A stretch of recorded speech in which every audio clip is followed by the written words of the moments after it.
जरा सोचिए, अगर कोई चीज एक ही दिन में इतनी ऊपर चली जाए कि लोग मालामाल हो जाएं और फिर कुछ ही घंटों में सारी की सारी कमाई हवा हो जाए। 2025 में चांदी के साथ बिल्कुल यही हुआ। और आज हम इसी रोलर कोस्टर राइड के हर एक उतार चढ़ाव को समझने वाले हैं। चलिए सीधे मुद्दे पर आते हैं। ये नंबर देखिए, 15%। इसी एक नंबर ने पूरी फाइनेंशियल दुनिया में जैसे भूचाल ला दिया था।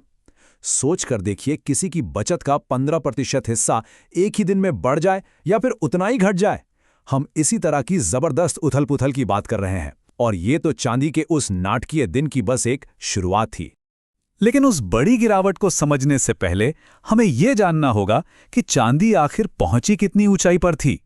ये कोई छोटी मोटी बढ़त नहीं थी, नहीं, ये एक रॉकेट जैसी चढ़ाई थी जिसने सारे के सारे रिकॉर्ड तोड़ दिए और बड़े बड़े एक्सपर्ट्स को भी सोचने पर मजबूर कर दिया। इतिहास में पहली बार चांदी ने $75 प्रति औंस के जादुई आंकड़े को पार कर लिया। देखिए, ये सिर्फ एक नंबर नहीं था, ये एक तरह की मनोवैज्ञानिक दीवार थी, और इस दीवार का टूटना इस बात का साफ संकेत था कि बाजार में कुछ बहुत ही बड़ा हो रहा है।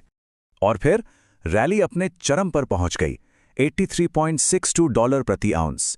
ये एक नया ऑल टाइम रिकॉर्ड था, एक ऐसी ऊंचाई जिसके बारे में कुछ महीने पहले तक तो किसी ने सोचा भी नहीं होगा। सबसे तजुर्बेकार ट्रेडर्स भी अपनी स्क्रीन को बस हैरानी से देख रहे थे। अब इसे जरा सही नजरिए से देखते हैं। साल दर साल ये 181% की जबरदस्त बढ़त थी। इसकी तुलना अगर शेयर बाजार से करें, जो उसी दौरान लगभग 10% बढ़ा था, तो चांदी सिर्फ अच्छा प्रदर्शन नहीं कर रही थी, वो तो पूरी तरह से एक अलग ही लीग में खेल रही थी। तो सवाल यह है कि आखिर इतनी जबरदस्त रैली के पीछे वजह क्या थी? क्या यह सिर्फ हवा में बना एक बुलबुला था, या पर्दे के पीछे कुछ और भी चल रहा था? जैसा कि हम देखेंगे, ये असल में कुछ बहुत मजबूत बुनियादी ताकतों का नतीजा था। इस पूरी पहेली को सुलझाने के लिए हमें इन 5 मुख्य वजहों को देखना होगा जिन्होंने मिलकर ये तूफान खड़ा किया था। हर हिस्सा अपने आप में जरूरी है, लेकिन जब ये सब एक साथ आए तो उन्होंने एक विस्फोटक माहौल बना दिया। चलिए सबसे जरूरी हिस्से से शुरू करते हैं, सप्लाई और डिमांड। ये है इस कहानी का सबसे अहम हिस्सा। दुनिया में चांदी की कमी हो रही है। सोचिए, लगातार 5 सालों से हम जितनी चांदी जमीन से निकाल रहे हैं, उससे कहीं ज्यादा इस्तेमाल कर रहे हैं। ये कोई छोटा मोटा गैप नहीं है, ये एक बहुत बड़ा बढ़ता हुआ घाटा है, जिसका मतलब है कि हर साल इस्तेमाल के लिए उपलब्ध चांदी कम होती जा रही है। और ये मांग आ कहां से रही है? जैसा कि एक्सपर्ट काजुहिरो ससाकी बताते हैं, ये सिर्फ गहनों और सिक्कों से नहीं आ रही। आज की सबसे बड़ी मांग टेक्नोलॉजी से आ रही है। आर्टिफिशियल इंटेलिजेंस और डेटा सेंटर, जो हमारी आज की दुनिया को चला रहे हैं, वो भारी मात्रा में चांदी की खपत कर रहे हैं। और बात सिर्फ एआई पर ही खत्म नहीं होती। जरा सोचिए कि भविष्य को कौन सी चीजें चलाएंगी। सोलर पैनल, इलेक्ट्रिक गाड़ियां, तेज 5G नेटवर्क, इन सभी क्रांतिकारी टेक्नोलॉजी के केंद्र में क्या है? चांदी। ये ग्रीन और टेक दोनों ही क्रांतियों का एक अनिवार्य हिस्सा बन चुकी है। लेकिन जैसा कि हम जानते हैं, जो चीज बहुत तेजी से ऊपर जाती है वो नीचे भी आती है, और चांदी के मामले में ये गिरावट उतनी ही नाटकीय थी जितनी इसकी चढ़ाई। तो अब आते हैं कहानी के सबसे चौंकाने वाले हिस्से पर, जब वो बुलबुला फूटा। ये वो दिन था जिसने कई निवेशकों को हिला कर रख दिया। कल्पना कीजिए, आप सुबह उठते हैं और देखते हैं कि चांदी $83 के रिकॉर्ड स्तर पर है।